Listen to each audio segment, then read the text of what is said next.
नमस्कार। और आज मैं ऐसे स्कूल से आकर के बैठी थी तो कल करवा चौथ है, इस पर घर में चर्चा होने लगी। मेरी बहू की सहेली भी आई थी, तो सब लोग चर्चा करने लगे कि कल करवा चौथ है। तो लेकिन हम लोग यूपी साइड के हैं, तो हम लोग के समय में करवा चौथ का कोई हम लोग नहीं जानकारी था, इसलिए हम लोग करवा चौथ उठाए नहीं थे। तो उसके बारे में हम लोग सिर्फ माघ वाला और भादो वाला चौथ, भादो चौथ पति के लिए किया जाता है और माघ वाला चौथ बेटा के लिए किया जाता है। लेकिन करवा चौथ के बारे में हम लोग की जानकारी नहीं थी, इसलिए हम लोग करवा चौथ कभी उठाए नहीं थे। बहू को तो बोलती हूँ कि तुम उठा लो, तो अभी नई नई है तो बोलती है हाँ ठीक है, मैं देखूंगी करूंगी बाद में। तो इस और ये करवा चौथ सबसे पहले माँ गौरी माँ की थी, अपने भोले बाबा को प्राप्त करने के लिए, अपना अखंड सौभाग्य प्राप्त करने के लिए की थी। उसके पश्चात धीरे धीरे धीरे धीरे मतलब ये पूरे भारतवर्ष में ये फैल गया करवा चौथ। और इस अवसर पर मैं आप लोग को एक कहानी सुना रही हूँ गणेश चौथ का, तो आप लोग भी सुनिए। इसमें ना तीन तीन बहन थी, जिसमें एक एकादशी थी और एक का नाम द्वादशी था, तीसरे का नाम त्रयोदशी था। तो एकादशी तो धनवान थी, द्वादशी भी उससे भी थोड़ा सा मध्यम थी, लेकिन त्रयोदशी जो थी वो सबसे गरीब थी बेचारी। उसके मतलब खाने पीने का भी मतलब एकदम लाले पड़े रहते थे घर में। फिर उसका पति एक दिन छोड़ करके चला गया घर। इतना गरीबी था कि वो अपने पत्नी को और बच्चे को छोड़ करके चला गया कहीं कमाने के लिए, कि जाऊंगा बाहर तो कमाऊंगा, फिर अपने बाल बच्चों को पोसूंगा। तब उसकी जो बेटी थी त्रयोदशी की, वो भाई बच्ची थी अभी, बहुत चंचल भी थी। बोलती थी मम्मी चलना, मौसी के घर चलो, मौसी के घर चलो तो वहाँ कुछ मतलब अच्छा अच्छा खाने की मिलेगा, द्वादशी मौसी के घर चलो। तो उसकी मम्मी बोलती थी त्रयोदशी की, नहीं बेटा, गरीब आदमी को कोई नहीं पूछता है, जहाँ भी जाओगे वहाँ कोई तुम्हारा सम्मान नहीं होगा, इसलिए नहीं जाएंगे। लेकिन वो बच्ची वो क्या समझे कि सम्मान क्या होता है और क्या नहीं होता है। वो जिद करने लगी, नहीं चलो द्वादशी मौसी के घर चलो। तो बोली ठीक है चलो। तो गई अपनी बेटी को लेकर के द्वादशी अपनी बहन के घर। तो गांव से बाहर गई तो वहां पर गाय चरा रहे थे ग्वाले लोग। उन लोग से खबर भेजवाई कि जा मेरी बहन को बोल देना ना कि तुम्हारी त्रयोदशी बहन आई है तुमसे मिलने के लिए। तो ग्वाले लोग आए उसके द्वादशी बहन के पास और बोले कि अरे तुम्हारी तो बहन आई है, गांव से बाहर बैठी है और मिलना चाहती है तुमसे। तो द्वादशी बोली कि अच्छा ठीक है। द्वादशी का दिन था भाई, परना का दिन था, वो दिन भर खाने बनाने में ही लगी थी।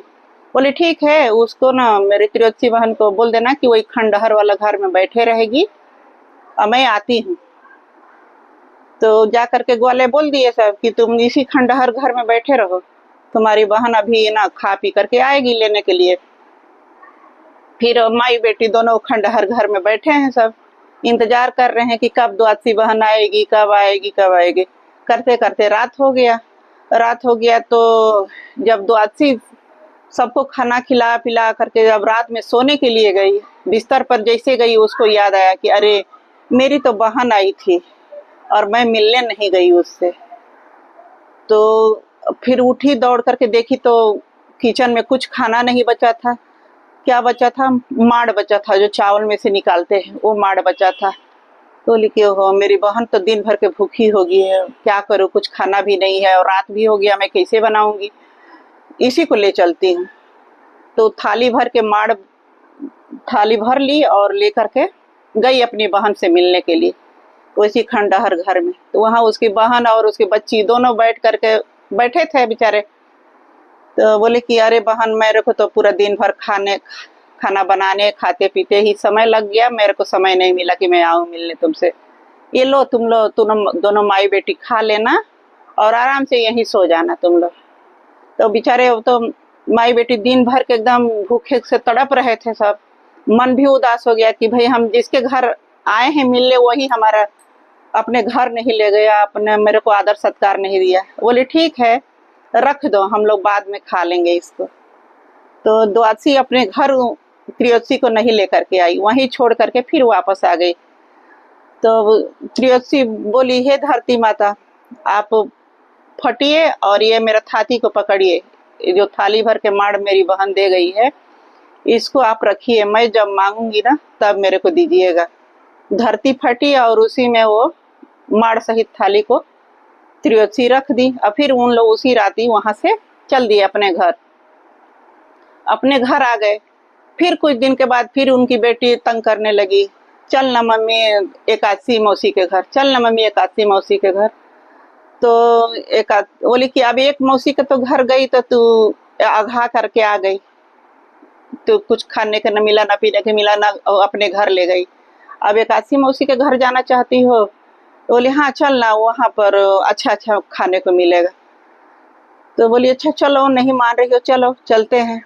तो एकादशी बहन के घर गई हो, तो वहां भी गई गांव से बाहर, तो वहां भी मतलब ग्वाले चरा रहे थे गाय। तो उन लोग से खबर भेजवाई कि जा एकादशी मेरी बहन को बोल देना कि तुम्हारी त्रयोदशी बहन आई है मिलने के लिए। तो अब जब एकादशी को आकर के बोले ग्वाले लोग कि तुम्हारी बहन आई है मिलने, तो एकादशी बहुत खुश हुई अपने बहन का नाम सुन करके, मेरी त्रयोदशी बहन आई है, क्योंकि एकादशी बहुत धनवान थी। तो वो बोली कि अच्छा ठीक है मैं चलती हूँ मिलने के लिए, क्योंकि उपवास के दिन रहता है, फ्री रहता है। तो बोली कि चलो, फिर वो पालकी मंगाई, फिर अच्छा सुंदर कपड़ा ली और गई अपनी बहन से मिलने के लिए। बहन को नया कपड़ा पहनाई, फिर पालकी में बैठाई, बच्ची को भी नया कपड़ा पहनाई और अपने घर ले आई अपने मुताबिक, ताकि मतलब कोई गांव घर के लोग ये ना बोले कि इसकी बहन ऐसी है। वो अपने हिसाब से अपने बहन को सजा धजा करके अपने घर ले आई, रखी अच्छा से। अच्छा अच्छा खाने को फल मिलता था, अनाज नहीं मिलता था क्योंकि एकादशी के दिन अनाज नहीं खाते हैं, तो वहाँ सिर्फ फल ही फल मिलता था। अब दोनों माई बेटी अच्छा से रहने लगे वहां पर। भाई कुछ दिन बीत गया, महीना 2 महीना बीत गया, तो अब उसकी बेटी को फिर परेशानी होने लगा कि मम्मी अपने घर चल, यहाँ पर ना मतलब खाली फल खाते खाते मन उब गया है, मेरे को अब नहीं मन लग रहा, अब अपने घर चलो तुम। तो बोली कि क्या, जहाँ भी थोड़ा सा सुख मिल रहा है वहां से भी तुमको घबराहट हो रही है जाने जाने के लिए। लेकिन वो बच्ची नहीं मानी, बोली नहीं चल अपने घर चल, अपने घर चल। बोली ठीक है। फिर एकादशी को बोली कि बहन मैं घर जाऊंगी, मेरी बच्ची परेशान कर रही है, मैं घर चल घर चल। तो बोली ठीक है, जा रही हो तो जाना तो नहीं चाहिए, रहो यहीं पर आराम से। तो लेकिन नहीं जाऊंगी। तो लेकिन ठीक है, और जाते समय उसको एक सिरफल दे दी। बोली नहीं, इसको ना घर ले जा करके फोड़ना, यहाँ रास्ते उस्ते में कहीं इसको फोड़ना नहीं, घर ले जा करके फोड़ करके खाना। तो बोली ठीक है। लेकिन घर आते आते उस लड़की को परेशानी होने लगा कि मम्मी जो मौसी सिरफल दी है ना उसको फोड़, मेरे को भूख लगी है। तो उसकी मम्मी बोली अरे तू हमेशा काहे परेशान करते रहती है? बोली नहीं मेरे को खाना है, मेरे को भूख लगा है। अब वो जैसे सिरफल को फोड़ी न, तो उसमें से पूरा हीरा जवाहरात सब मतलब गिरने लगा। तब जल्दी जल्दी से, वो तो फल था नहीं, वो तो आशीर्वाद था एकादशी का। तो अब जल्दी जल्दी सब बटोर करके अपने घर ले गए। जहाँ झोपड़ी था वहाँ वो उसी हीरा जवाहरात से अपना महल उठा ली। अब दोनों माई बेटी आराम से बैठे थे सब, मतलब अपना घर में रहने लगे सब। फिर कुछ दिन के बाद उसका पति लौट के आया, परदेश से आया, बैठा था नीम के पेड़ के पास में। बोला मैं तो यहाँ पर झोपड़ी छोड़ के गया था, यहाँ महल कैसे बन गया? जरूर मेरे बाल बच्चे कहीं यहाँ से चले गए, कोई मार के भगा दिया होगा और कोई अच्छा आदमी अपना इतना बड़ा महल बनवा लिया। तो बैठ के सोच ही रहा था, तब तक त्रयोदशी जो थी झरोखे में से झांक रही थी, खिड़की में से, कि मतलब नीचे रास्ते में देखने के लिए कि कोई आ रहा है कि जा रहा है कि नहीं आ रहा है। तो देखी कि नीम के पेड़ के पास में एक आदमी बैठा है, दाढ़ी बढ़ाया है, लेकिन लग तो रहा है कि मतलब मेरे ही घर वाले हैं। तो फिर अपने बेटी को बोली कि जा तो देख, तो तेरे पापा आए हैं, उन्हीं के जैसे लग रहे हैं, जा बुला के ले आना उनको। तो लड़की दौड़ते दौड़ते गई नीम के पेड़ के पास, बोली चलिए आपको मेरी मम्मी बुला रही है। तो फिर वो आए, फिर वो जब पास आए तो पहचान गई कि हाँ ये तो मेरे ही हस्बैंड है। तो बोले कि यार कैसे, मतलब यहाँ पर इतना बड़ा घर कैसे बन गया, मैं तो तुम लोग को बहुत गरीबी हालत में छोड़ के गया था परदेश की, मैं कुछ कमाऊंगा धमाऊंगा तो तुम लोग को अच्छा से रखूंगा, लेकिन मेरे को परदेश में भी कोई काम नहीं मिला और मैं जैसे के तैसे वापस आ गया। तो फिर त्रियोदशी पूरा कहानी बताई कि मेरे साथ ऐसे ऐसे हुआ घटना, और मैं एकादशी बहन के पास गई थी तो एकादशी बहन मेरे को सिरफल दी थी, और उन्हीं के आशीर्वाद से मेरा ये इतना बड़ा घर भी बन गया है और हम लोग अच्छे से रह रहे हैं। और आप भी चलिए अब अपना बाल ओल दाढ़ी ओढ़ी सब बनवा लीजिए और अच्छा से नहाइए धोइए रहिए सब। तो उनको भी सब ठीक कर दी, बाल ओल मतलब बनवा करके, दाढ़ी बनवा करके, नहला धुला करके अच्छा कपड़ा पहनाई। फिर बोली कि अब तो हम लोग के अच्छे दिन आ गए हैं, चलिए ना मेरे को ना द्वादशी बहन का थाती वापस करना है, चलिए द्वादशी बहन से मिलने चलना है मेरे को। तो बोले ठीक है चलो, तुम्हारे बहन से भी मिल के आ जाएंगे। तो बोली चलिए, तो पूरा अपना पालकी वालकी मंगाए और पालकी में बैठ करके भाई वो सब लोग जा रहे हैं, पति पत्नी बच्ची तीनों गए। तो गांव से बाहर जब आए तो फिर ग्वाला गाय चरा रहा था, तो ग्वाले को बोली कि जा मेरी बहन को बोलना ना, द्वादशी बहन को, कि तुम्हारी त्रियोदशी बहन आई है मिलने के लिए, तो उसी खंडहर घर के पास में। तो जा करके ग्वाले लोग बताए कि तुम्हारी बहन आई है त्रियोदशी बहन।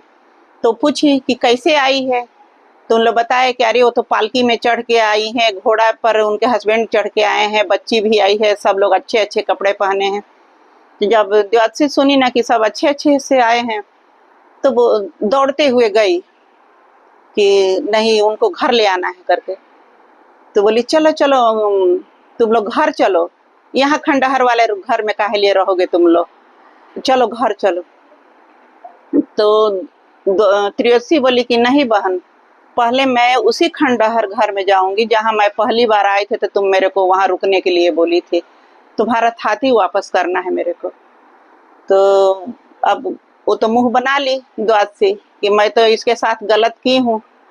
फिर वो गए खंडहर घर में, तो बोली कि हे धरती माता फटिए और मेरा थाती दीजिए जो मैं आपको सौंप के गई थी।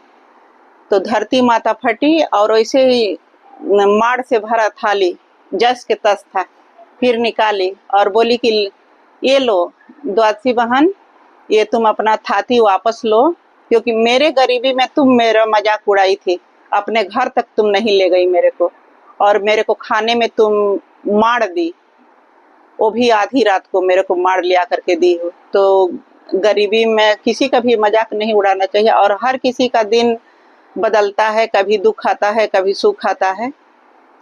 तो जैसे चौथ माता त्रियोदशी का दिन बदल दी, वैसे सभी का बदले। तो चौथ माता की जय, करवा चौथ माता की जय। धन्यवाद।